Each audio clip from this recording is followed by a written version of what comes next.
آج میں نے آپ لوگوں کو بلایا تو یہاں پر سیلاب کے حوالے سے بات کرنے کے لیے تھا، لیکن آپ جانتے ہیں کہ بلوچستان میں ایک اہم ایشو جس پہ ایز اے بلوچستانی اور ایک بلوچستان کی عورت ہونے کے ناطے سے میں سمجھتی ہوں بہت ضروری ہے۔ یہاں آج آپ یہ سمجھیں کہ آپ کے سامنے کلات سے بلونگ کرنے والی بلوچ عورت کھڑی ہے، اور اگر میں بار بار اس بات پر کہ بلوچ عورت، تو میرے ناراض بلوچ بھائی بھی مجھے سن رہے ہوں گے اور وہ میری اس بات سے اندازہ لگا سکیں گے کہ ان کے لیے بھی ہمیں کتنی تکلیف ہوتی ہے۔ بلوچستان پاکستان کا رقبے کے لحاظ سے سب سے بڑا صوبہ، لیکن لا اینڈ آرڈر کی سچویشن کو جھیلتے ہوئے آج دیکھیں آپ کیا حال ہے، اور یہ کیوں ہے؟ میں اپنے ناراض بلوچ بھائیوں کو یہ پیغام دینا چاہتی ہوں کہ اگر آپ اسلحے کے زور پر کوئی مسئلہ حل کرنا چاہیں گے تو بھول جائیں، افغانستان بات چیت کے ذریعے ہی ہر مسئلے کا حل آپ نکال سکتے ہیں۔ اور جیسا کہ آپ جانتے ہیں کہ بہت ایک سینسٹیو ٹاپک ہمیشہ ہم کہتے ہیں مسنگ پرسنز، اور بلوچستان کے حوالے سے بہت زیادہ اس بات کو ہائی لائٹ بھی کیا جاتا ہے۔ سوچا تھا کہ آج میں اپنی پریس کانفرنس کا آغاز ان الفاظ سے کروں گی کہ we are the servants of the public, چاہے وزیر اعلیٰ، چاہے پرائم منسٹر، چاہے پریزیڈنٹ، ہم اگر ان عہدوں پہ فائز ہیں تو اپنی پبلک کے لیے فائز ہیں، to develop you, to promote you and to secure you.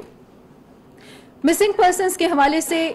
میں نے کیوں آج، حالانکہ سیلاب کے حوالے سے میں بات کرنا چاہتی تھی،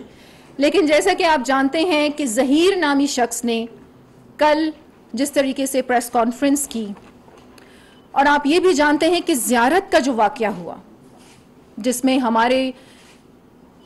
شہید کرنل لئیک اور ان کے کزن کو کس بے دردی کے ساتھ شہید کیا گیا، اور پھر اس کے بعد کچھ لوگوں کا دھرنا شروع ہوا اور انہوں نے کہا کہ مسنگ پرسنز جو تھے انہیں وہاں پر مار دیا گیا۔ یہ بات بڑی سینسٹیو ہے اور مجھے پتا ہے کہ اس کے آفٹر ایفیکٹس کیا ہو سکتے ہیں، لیکن بحیثیت مسلمان مجھے اس بات پہ بلیو ہے کہ عزت،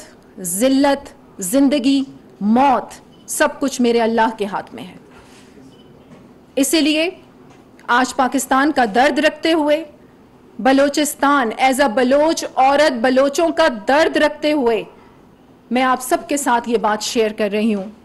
کہ آپ یہ دیکھیں کہ ظہیر نامی شخص کتنے سالوں بعد واپس آ جاتا ہے اور وہ پریس کانفرنس کر رہا ہے کہ میں ایران کی جیل میں تھا،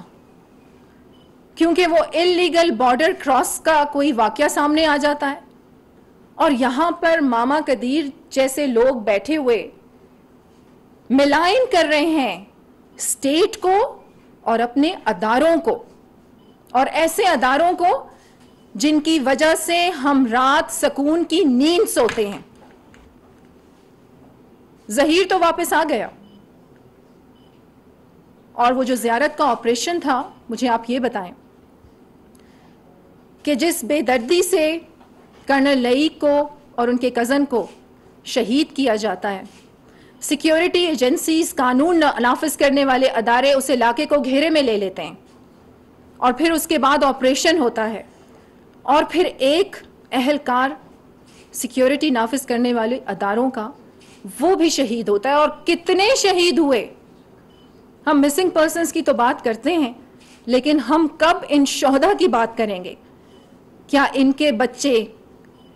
کیا ان کے گھر والے، ان کے ماں باپ نہیں ہیں؟ آپ سب بھی بچوں والے ہیں، میرا بھی ایک بیٹا ہے، میں تو خواب میں بھی یہ نہیں سوچ سکتی کہ اس کے ساتھ کچھ ہو۔ تو آپ یہ دیکھیں کہ یہ جوان کس طریقے سے، جیسے ابھی یہ سیلاب کی صورتحال ہے بلوچستان میں، کیا بارڈرز ہوں, کیا کوئی بھی ڈیزاسٹر آپ کے پاکستان کے اندر ہو, فرنٹ لائنز پہ آپ کی خدمت کر رہے ہیں. اب ہم واپس آ جاتے ہیں مسنگ پرسنز کی طرف. جیسے میں نے آپ سے ذکر کیا کہ ظہیر نے پریس کانفرنس کل کی, آپ سب نے دیکھی, اس کی ڈیٹیل میں نہیں جاؤں گی. جو لوگ آلائے کار بنے ہوئے ہیں, بیرونی سازشوں کا شکار ہیں, چند لوگ ہیں. ہم چاہتے ہیں کہ وہ ہمارے اپنے لوگ ہیں اور وہ ان سازشوں کو سمجھیں, انہی سازشوں کا آلائے کار نہ بنے. اس سے ان کی اپنی سرزمین کا نقصان ہے, بلوچستان کا نقصان ہے, بلوچوں کا نقصان ہے. آپ اگر آئیں, میں آپ سب کو دعوت دیتی ہوں کہ آپ بلوچستان آئیں اور آپ بلوچ بیلٹ میں جائیں. آپ دیکھیں کہ بنیادی سہولتیں تک ہمارے پاس نہیں ہیں. کیوں نہیں ہیں؟ انہی لا اینڈ آرڈر کی سچویشن کو ڈیل کرتے کرتے حکومت بلوچستان, جیسے کہ آپ جانتے ہیں کہ ابھی اس پہ جوڈیشل کمیشن بنا دیا گیا ہے, اور حکومت بلوچستان نے یہ اسٹیپ کیوں اٹھایا؟ سبسکرائب کریں اور بیل دبائیں تاکہ کوئی خبر رہ نہ جائے.